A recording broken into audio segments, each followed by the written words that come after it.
Hello, you're listening to the Tsunami of Truth podcast for August 3rd, 2026. I'm Kristy Allen here on the John Michael Chambers Alternative News Network. Buckminster Fuller said, "You never change things by fighting the existing reality. To change something, build a new model that makes the existing model obsolete." Unquote. Welcome back to the Tsunami of Truth. Today we're talking about the ultimate glitch in the system. It's that moment the old paradigm of controlled scarcity finally crashed into the unstoppable force of 21st century intelligence. You felt it, right? Over 100 degrees outside, you're trying to water your parched tomato plants and you're looking at your electric bill and you're wondering, what the hell am I paying for and why is this so hard? While you're looking at your water bill and the thermostat, someone else is looking at your infrastructure like a personal ATM. For over 100 years, we've lived under the scarcity model, a monopoly that told you energy had to be mined or burned or shipped and then delivered by a rickety grid of wires that was outdated before you were born. We were told to trust the centralized system, the same system that medical monopolies have run since the 1800s, turning human health into human dependency. The same elites who hid technologies that could have liberated us a century ago, keeping them in patent office vaults while they trafficked resources, controlled the narrative, and laughed all the way to the bank. But here is the plot twist.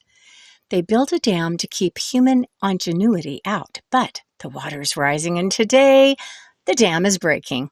Today, we are the fact checkers who are finally going there. We are unpacking the ultimate game theory move, how a resource grab by AI data centers, combined with some precise legislative heat, is systematically forcing those hidden truths out of the dark and right onto your table. We're talking about how a 100-year-old grid is finally losing its monopolistic chains. It's time to go deep hole digging. For story one, we need to talk about the digital gold rush, AI data centers. Now, usually when people talk about AI, they're thinking of some sci-fi robot, but the reality of AI is much, much grittier.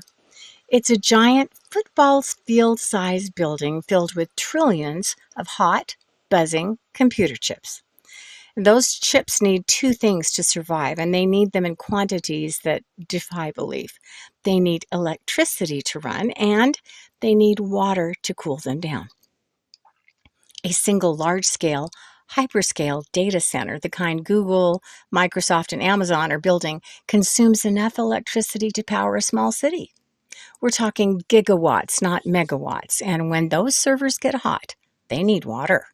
Millions of gallons of municipal drinking water daily, pumped in for evaporative cooling. And guess who is left holding the bill for that? Yeah, you, me, the town that needs that water and that power grid. This was the old game. The monopolies quietly struck deals with tech giants, allowing them to tap into the public grid and local water tables. No, the public didn't know. The public didn't have a pulse about whether the grid was a monopoly because it was invisible until their wells started going dry and their power bills started spiking during a heat wave. This is where the game theory changes everything. Enter the new administration and the ratepayer protection pledge. Someone somewhere decided, hey, maybe we shouldn't let these trillion-dollar companies break the public grid and take the public's drinking water just to win a coding competition. Yeah, this was the genius level move. Policy was enacted that made a very simple rule. If you want to build a massive 100 megawatt plus data center, you must bring, buy, or build your own power. This single mandate shattered the status quo. It wasn't about trying to ban AI. That's impossible. It's a global race. It was about forcing those massive pools of capital, big tech, to stop siphoning resources from the scarcity model grid and start solving their own energy problems. Let me tell you, when you tell a company with $3 trillion in cash reserves that their data center in Des Moines cannot open unless they have their own off-grid power plant, innovation happens, and it happens fast. They're now pouring money into localized, behind-the-meter power generation, think private microgrids, advanced solar, storage, and even natural gas turbines that bypass the traditional utility. Now, that was the first domino. The AI water grab made the public wake up and care. The bring your own power mandate forced the hidden energy crisis into the light, demanding that the biggest innovators on Earth fix it. Which brings us to story 2, the total beautiful meltdown of the 100-year-old grid monopoly. So let's talk about the utility monopolies. For a century, these guys were the absolute rulers of scarcity kingdom. They generated the power, badly, by the way. They owned the transmission lines, badly, and they dictated the prices expertly. It was the perfect racket. You had zero choice, and they got a guaranteed return on investment. These monopolies had zero incentive to innovate. Why update the 1970s grid when you can just pass the cost on to the consumer? Why explore alternative decentralized energy when your entire business model depends on keeping everyone connected to the old, centralized, expensive source? Well, story 1 just popped that bubble because big tech is now being forced to build its own localized off-grid power, and they are effectively seceding from the monopoly's jurisdiction. When 40% of new data center capacity is moving to behind-the-meter power, that is billions in utility revenue that is simply vanishing from the old grid. But wait, it gets better. Federal regulators like FERC, that's the Federal Energy Regulatory Commission, finally decided to get off their hands. They recently issued Section 206 show cause orders demanding that grid operators, the people who run the centralized system, justify how they connect large gritty loads like data centers without driving up electrical bills for the rest of us. So for the first time in history, the utility monopolies are caught in a pincher. On one side, local communities are in a grassroots water war revolt against new data centers, and on the other, the government is forcing the monopolies to justify their costs. And now, the technology companies themselves are moving off-grid and building their own microgrids. So the monopoly is broken. The chains of dependency that were locked in a century ago are failing because they're simply too weak to hold the digital demand of the 21st century. So now let's get into story 3. And this is where we turn up the gas. This is the part that some people like to call conspiracy theory, but as we've learned, that just means history you're not supposed to read. We've established the grid is broken. We've established that the old monopolies worked really hard to keep everyone reliant on centralized, inefficient technology. But why? Why would anyone do that? Why hide technologies that could have liberated us from dirty, centralized power 100 years ago?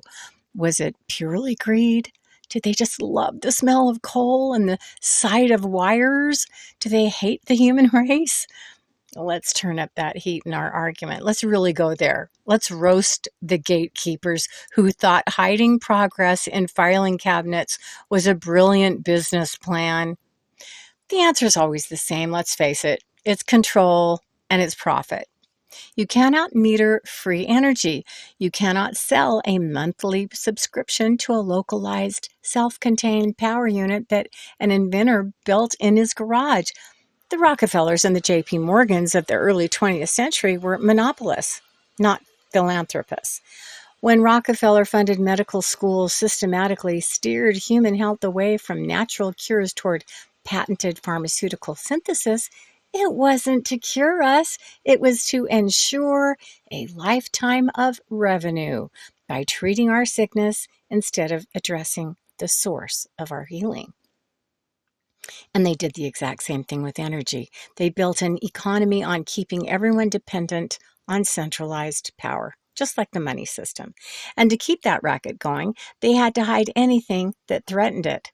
And here's where your fact check with a vengeance hat needs to go on tightly. The fact that free energy devices existed in working models and write-ups is not debatable. Multiple inventors have, again and again and again, presented revolutionary energy systems that were free. They were not imagined, they were patented. They were readable. And you don't even have to believe me, you just have to believe the U.S. Patent and Trademark Office.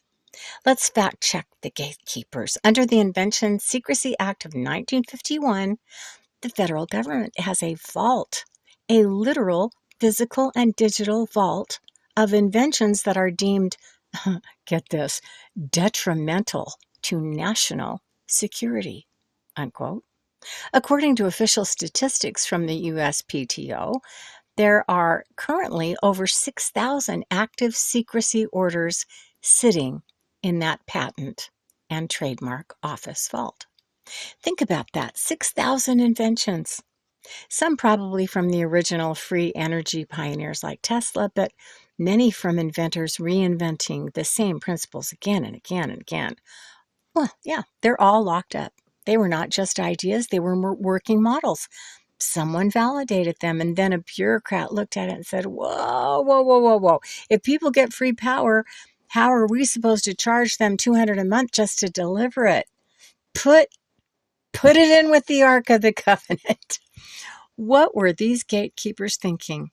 It wasn't about progress. It was about greed. Let's face it. It was about keeping the scarcity model running so they could maintain the chains of old tech that should have been gone a century ago. They thought they could lock up human ingenuity forever. They thought a piece of paper in 1951 could keep the future of energy hidden from humanity. How hilarious is that? Yeah, not very.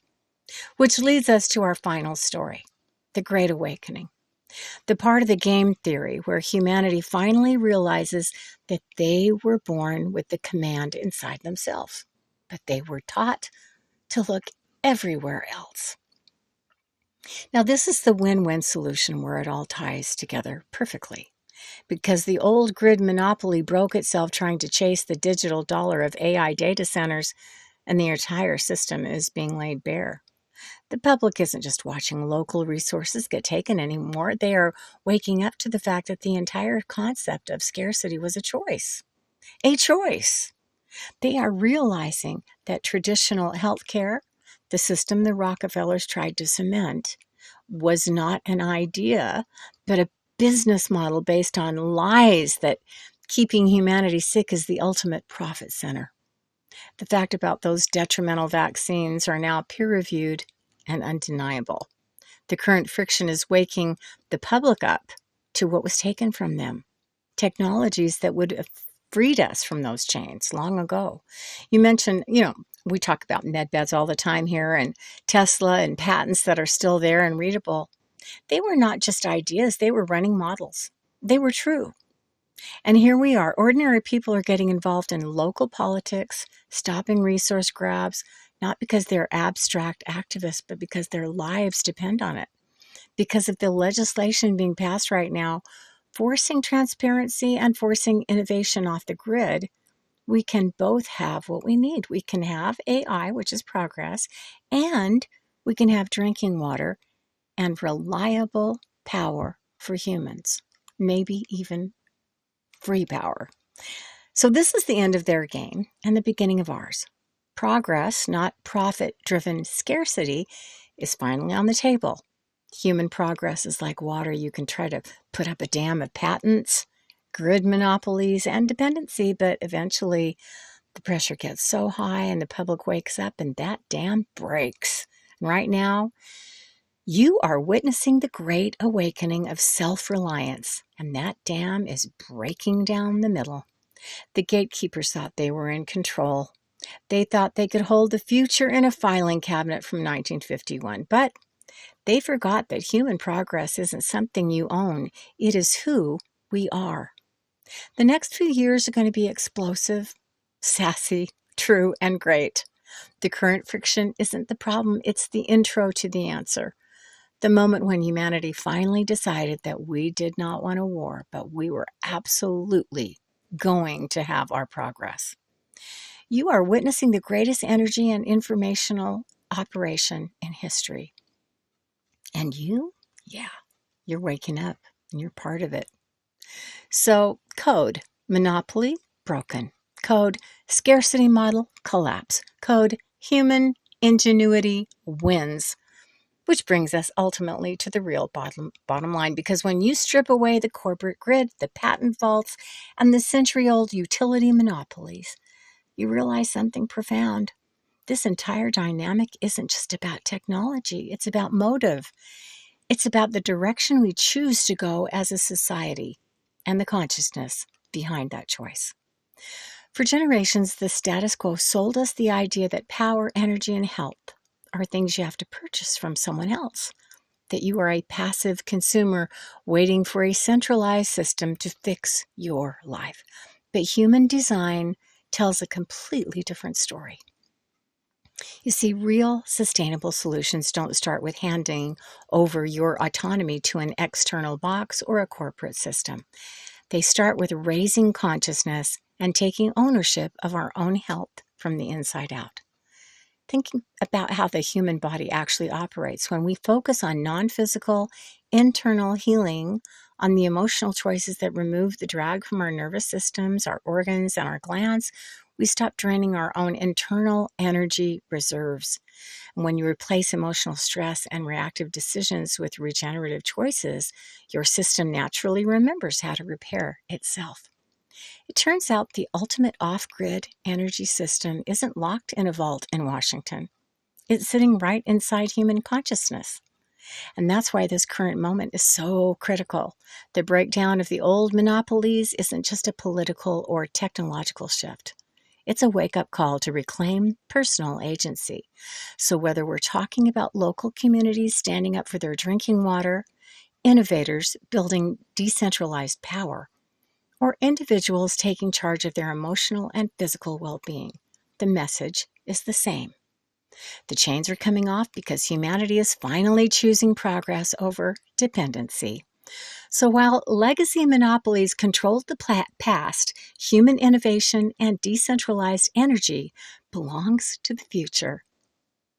After all, Nikola Tesla said, "The present is theirs. The future, for which I really worked, is mine," unquote. Hey, thanks for listening to the Tsunami of Truth podcast. I'm Kristy Allen here on jmcbroadcasting.com. John Michael Chambers continues to lead the way with JMC Broadcasting's military and intelligence reporting. All broadcasts are free to the public. Want more? Get up close and personal with John and guests by joining JMC's Patriot Premium Portal for just $9.99 monthly subscription. Receive JMC's weekly newsletter update, which includes a 60-minute audio of JMC Unplugged, where John highlights in a candid conversation the events of the week. Hear John like you've never heard him before. It's time to get your questions answered live in real time with John Michael Chambers and his highly valued military and intelligence guests. As part of your Patriot Premium subscription, each month you're given access to John and guests on screen for a 60-minute live Q&A. Guests may include, but not limited to, Juan O'Savin, Ricardo Bosi, Sheila Holm, Blaine Holt, Michael Jaco, Sheriff Richard Mack, Dr. Sherry Tenpenny, the Patriot Street Fighter Scott McKay, Dr. Mark Sherwood, and many, many others. For just $9.99 per month, you gain access to all this and more. Your subscription fee helps fuel the JMC broadcasting engine at this critical juncture in this global defense war. Visit jmcbroadcasting.com and click on the Patriot Premium Portal subscription promo.